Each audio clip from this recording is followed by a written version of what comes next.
Now, Jason Miller, senior advisor to President Trump. Jason, now the State Department made a comment about the president-elect's role in the negotiations. Watch. When it comes to the involvement of President-elect Trump's team, it has been absolutely critical in getting this deal over the line. I don't know if it's unprecedented to have envoys from an outgoing and an incoming administration sitting at the same table negotiating a ceasefire agreement of this kind.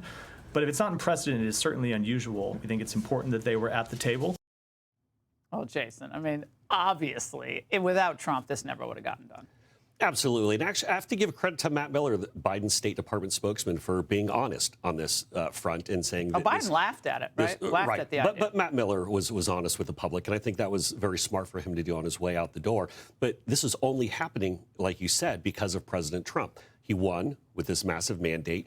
And when you say that if you don't have this done by the time I am sworn into office, there's going to be hell to pay, adversaries and allies alike know that he's being serious. So, Laura, not only has President Trump brought peace to the Middle East, he's now done it twice. People said he couldn't do it the first time. He's now done it twice. So he's saved lives and he's prevented future deaths from happening. This is nothing short of remarkable to be able to do this before he's even sworn in. I think this is Nobel Prize worthy. This is very historic.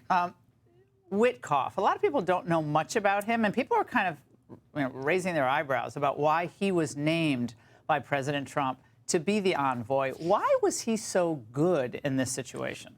Well, number one, people know that when Steve Witkoff is speaking, that he's speaking on behalf of President Trump, that they're very close.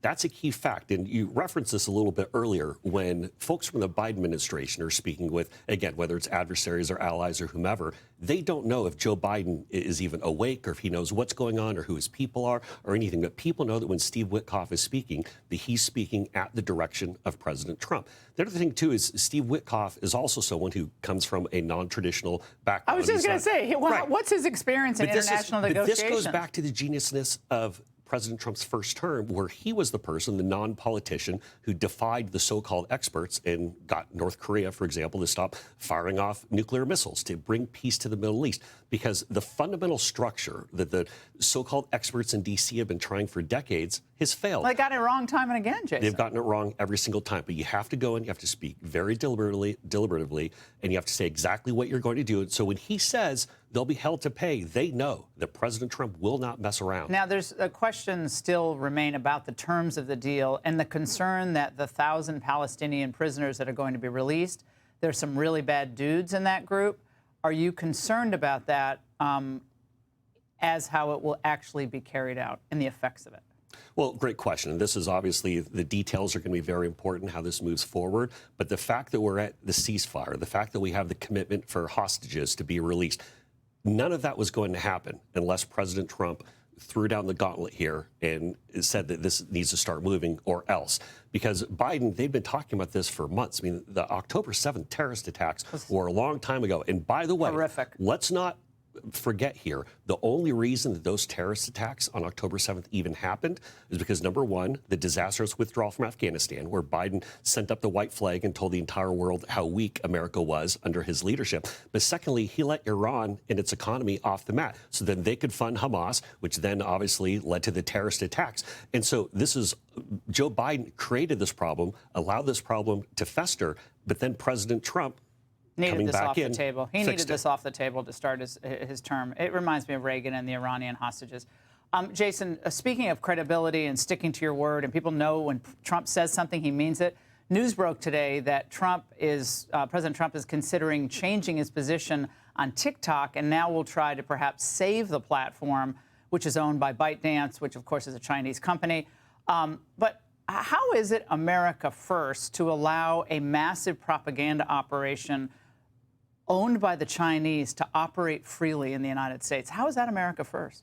Well, a couple of things. And again, I have not spoken with the president or his incoming White House counsel. Well, no one's explained this. Well, so I don't have any inside information on this particular issue.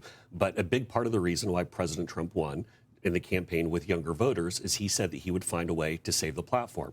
And importantly with this, if this is something that can be sold to Americans, something that can be removed from any outside interference, then it's something that should be looked at. There were a lot of people who talked about coming forward. They might need a little bit more time to do that. But again, I don't want to get ahead of the president on this. He doesn't get sworn in until Monday. We're also waiting for the Supreme Court to weigh in for what they're ultimately going to do here. And so the deadline's coming up on the 19th. But you don't think that he would allow China to continue to own a major social media company that obviously has major security concerns? Even his own CIA director came on this show and warned our audience, if you have that app downloaded on your phone, not only should you delete it, you should throw away your phone. So Secretary of State, it was Mike Pompeo. Keep in mind, it's a major security concern for our when country. President Trump was in office, he said that the data had to be kept here in the United States, which they started moving forward to that, working with Oracle and Larry Ellison. And also, it's very clear that they're going to have to do something with the company. Congress has spoken very loudly on that. And what the president has said, though, is they should be able to find a way to go and move forward. And again, I don't want to go and put ideas, or it's not my place to go. It's a law that passed, though. You can't really have an executive order to override a U.S. law. But there might need to be time to be able to get a free market approach in place to have that then domiciled here in the United States. But again, that's up to them. I haven't spoken with the president about it. But the one thing I will say, though, is that young people very much love this platform. And if there's a way to save it where it's under U.S. control or away from foreign ownership, then I think it's something that should be looked at. Yeah, if it's away from the CCP, that's a different deal altogether. Jason Miller, it's a big day. Congratulations, and thank you very much for coming on the show tonight. We appreciate it. Hey, Sean Hannity here. Hey, click here to subscribe to Fox News YouTube page and catch our hottest interviews and most compelling analysis. You will not get it anywhere else.